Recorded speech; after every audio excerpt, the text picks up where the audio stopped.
प्रकरण की जांच, जो दर्ज किए गए कांड और इस संबंध में अगर कोई आवेदन किसी का प्राप्त होता है उसके क्रम में पुलिस करेगी और वहां पर वरीय पदाधिकारियों का अनुश्रवण इस मामले में हो रहा है। जैसा आपको पता है वहां पर एसपी और डीएम स्वयं घटनास्थल पर बने हुए थे, स्थिति को शांतिपूर्ण किया है। नमस्कार, मैं श्वेता और आप देख रहे हैं न्यूज़ फाउंडेशन। बिहार के बक्सर जिले में किसानों की तरफ से जमीन अधिग्रहण मुआवजे का जो प्रदर्शन था वो जोर पकड़ लिया है, जहां पर हम आपको बता दें कि बिहार के बक्सर जिले में थर्मल पावर प्लांट को लेकर ये अधिग्रहण जो है वो किसानों की तरफ से किया गया था। उसको लेकर उन्होंने पुलिस पर भी लाठीचार्ज किया था और पुलिस की गाड़ियों को भी तोड़फोड़ की थी, जिसके बाद अब बिहार के जिले बक्सर में ये कांड के बाद अब डीजीपी का गंगवार का बयान सामने आया है। हम आपको सुनाए जाते हैं डीजीपी गंगवार क्या कुछ कह रहे हैं इस बिहार के बक्सर जिले कांड को लेकर। प्रकरण की जांच, जो दर्ज किए गए कांड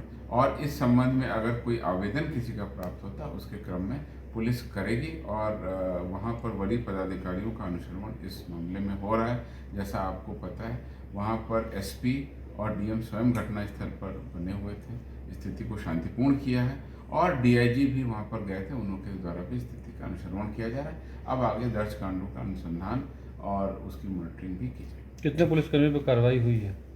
देखिए, अभी वो ब्यौरा मेरे पास में तत्काल उपलब्ध नहीं है, वो ब्यौरा उपलब्ध होगा मैं आपको अवगत कराऊंगा।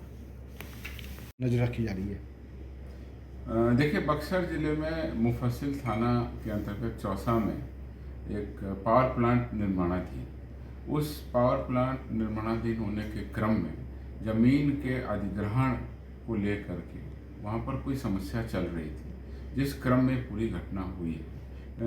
किसानों की अधिग्रहित भूमि के मूल्य भुगतान को लेकर के विवाद होना पता चला है। इस संबंध में मेरे पास जो जानकारी है, इसमें पहला कांड अंचलाधिकारी चौसा के आवेदन पर 10 तारीख को दर्ज किया गया। उसमें पुलिस जब गिरफ्तारी करने गई, चूँकि नामजद एफआईआर थी 24 लोगों के विरोध में, तो उसमें पुलिस का विरोध और गिरफ्तारी के फलस्वरूप जो घटना घटित हुई है उसमें 3 लोगों को गिरफ्तार किया गया। उसके बाद अगले दिन उपद्रवी भीड़ के द्वारा जो तोड़फोड़, पत्थरबाजी और वाहनों को आग लगाए जाने की घटना घटित हुई, उसमें कई पुलिसकर्मी घायल हो गए, जिसकी विस्तृत सूचना नाम के साथ और घायल होने के फोटोग्राफ के साथ में मैंने प्रेस में उपलब्ध कराई है। और उसमें जो अलग अलग कांड अभी तक हुए हैं वो ब्यौरा मेरे पास में आया, मैं आपको बता देता हूँ। थानाध्यक्ष मुफस्सिल के स्वलिखित आवेदन पर मुफस्सिल थाना कांड संख्या 16/23 दर्ज किया गया है। इसमें 3 नामजद और 6-7 अज्ञात के विरुद्ध में जो दर्ज हुआ है। दूसरा है अंचलाधिकारी चौसा के आवेदन पर मुफस्सिल थाना कांड संख्या 17/23, इसमें 39 नामजद है और 300 से 400 अज्ञात के विरुद्ध दर्ज किया गया। इसमें षड्यंत्र की धारा भी लगी हुई है, तो पुलिस यह जांच करेगी कि यह उपद्रव किस षड्यंत्र और किस घटनाक्रम के तहत किया गया। पावर प्लांट के कर्मचारी के आवेदन पर मुफस्सिल थाना कांड संख्या 19 दर्ज किया गया और पावर प्लांट के कर्मचारी के आवेदन पर एक और कांड 20/23 दर्ज किया गया। सभी कांडों का अनुसंधान किया जाएगा और अनुसंधान के क्रम में जो अराजक तत्व हैं जिनके द्वारा ये घटना की गई या कराई गई, उनकी पहचान कर विधि सम्मत कार्रवाई की जाएगी। वर्तमान में वहाँ पर बल और दंडाधिकारी की प्रतिनियुक्ति है। वरीय पदाधिकारियों के स्तर से स्थिति का अनुश्रवण किया जा रहा है। स्थिति पूर्णतः सामान्य।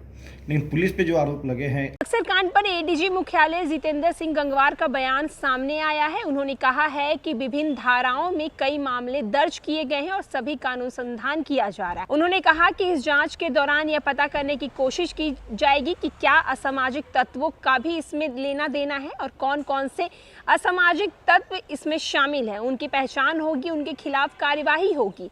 उन्होंने ये भी कहा है कि अगर किसी व्यक्ति के द्वारा आवेदन मिलता है उसकी भी जाँच होगी और उसके बाद उस पर कार्यवाही होगी। एडीजी मुख्यालय ने यह भी कहा कि पुलिस कर्मियों पर कार्यवाही हुई है, हालांकि उसका विवरण उपलब्ध नहीं है। उन्होंने कहा कि इस मामले पर एडीजी जिला के जिलाधिकारी और एसपी घटनास्थल पर कैंप कर रहे हैं और सरकार के निर्देश अनुसार भारी संख्या में पुलिस फोर्स को तैनात किया जाएगा। तो वहीं हमने आपको सुनाया क्या कुछ एडीजी गंगवार ने कहा है बक्सर कांड को लेकर। हम आपको बता दें जिस तरीके से पिछले दिनों बिहार के जिले बक्सर में किसानों की तरफ से ये उद्र की गई है, उसके बाद अब एडीजी का बयान सामने आया है। और भी न्यूज़ और अपडेट के लिए देखते रहे न्यूज़ फॉर नेशन। धन्यवाद।